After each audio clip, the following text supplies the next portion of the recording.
राधे राधे। महाराज जी, आप कह रहे हैं कि आपकी बचपन में किसी से दोस्ती हो गई थी, फिर 7-8 साल बहुत गलत आचरण हुए और फिर कहते हैं कि अरे अब डिप्रेशन में चले गए, फिर आत्महत्या करने पर आपका सत्संग सुना तो मन में बहुत वो आया, फिर बहुत सारी गलतियां जो हुई, अब इतना ज़्यादा डिप्रेशन में चले गई हूँ कि हर समय लगता है कि अपने आप को भी मतलब माफ़ नहीं कर पा रही, ऐसी गलतियां हो कुछ गई। नहीं। देखो, अगर हमारी बात तुम्हारी समझ में आवे, सबकी समझ में आवे, तो निश्चिंत हो जाओगे। देखो, भूल सबसे होती है, बड़ी से बड़ी भूल को मिटाने के लिए अभी हमारे पास अवसर है। अगर हम आत्महत्या कर लेते हैं तो अवसर खत्म हो जाता है, और ये आखिरी इतनी बड़ी भूल होगी कि इसको मिटाने के लिए मुझे करोड़ों जन्म लग सकते हैं करने में। ये बहुत बड़ी भूल होगी। तो हमको पहली बात तो आत्महत्या करने का विचार ही नहीं आना चाहिए, क्योंकि ये इतनी बड़ी भूल है कि इससे बड़ी कोई भूल है नहीं, इससे बड़ा कोई पाप नहीं है।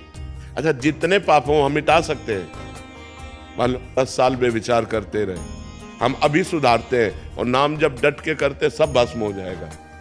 रोना धोना क्या, समझो गलती किससे नहीं हो जाती।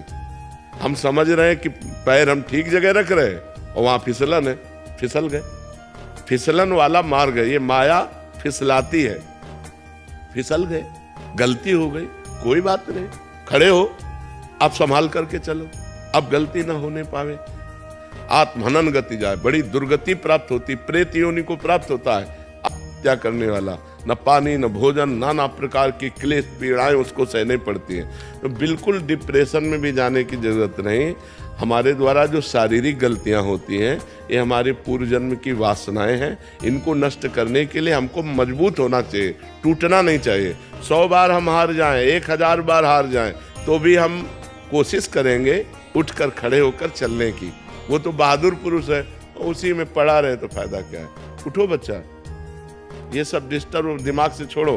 राधा राधा राधा राधा राधा, सर्व पाप नष्ट हो जाएंगे। भगवान की शरण में तो आओ। अहम त्वाम सर्व पापेभ्यो मोक्षयिष्यामि मा शुचा, मैं तुम्हें परम पवित्र कर दूंगा, सारे पाप नष्ट कर दूंगा। भगवान करे, कोई एक आदमी पापी थोड़ी है।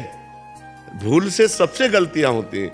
हमें लगता है इसमें सुख है, इसमें सुख है, और जब हम वो क्रिया करते हैं धर्म विरुद्ध होती है तो पाप हो जाता है। उसी को तो पाप कहते हैं जो धर्म विरुद्ध है। तो सबसे गलतियां हो जाती है, पर सबको सुधार के लिए हमें आगे बढ़ना चाहिए। उन्हीं गलतियों में हम सड़े, उन्हीं गलतियों में मरे हम, ये बात नहीं। ये मनुष्य जीवन का लाभ नहीं। हमसे हो गई, हम कह रहे हैं 10 वर्ष निकल गए गलती में, लेकिन अब हमारी 10 श्वासें बची है। हम 10 श्वासें ठीक कर ले तो हम ठीक कर लेंगे। मान लो आखिरी श्वास में राधा निकला, हमें भगवान मिल जाएंगे। काहे को चिंता करते हो, एकदम प्रसन्न हो जा और सब छोड़ और नाम जप कर और अब अच्छे आचरण कर, ठीक है। ये डिस्टर्ब होना, डिप्रेशन में जाना, ये सब बेवकूफ़ी है, पागलपन है। इस बात में बड़ी से बड़ी गलती का निदान है। हम उपवास करेंगे, हम व्रत करेंगे, हम तीर्थ याटन करेंगे, हम नाम जप करेंगे, हम सत्संग सुनेंगे, अपने पापों को नष्ट करेंगे। अगर हम शरीर छोड़ दिया तब तो दुर्गति प्राप्त हो जाएगी। अभी हमारे पास चांस है अपनी गलती को सुधारने का। हम गलती सुधारने के लिए प्रयास करें, ना कि और बड़ी भारी गलती कर दें करके। ये तो बहुत बड़ी भारी गलती हो जाएगी। करने में कोई 5 स्टार होटल रखा है क्या? नहीं, दुर्गति हो जाएगी। इसलिए कभी ऐसी गलती किसी को किसी भी परिस्थिति में नहीं करना चाहिए। किसी भी परिस्थिति में, हर परिस्थिति का कोई न कोई रास्ता होता है। आपको नहीं समझ में आ रहा है तो संत जनों से मिलो, बड़े जनों से मिलो, वो आपको रास्ता बताएंगे कि आप ये उपाय कर लो, आप ये उपाय कर लो। तो आप ऐसे गलत आचरण की बात मत सोचो। जो गलती हो गई, राधे श्याम, आगे बढ़ो, राधा राधा जपो।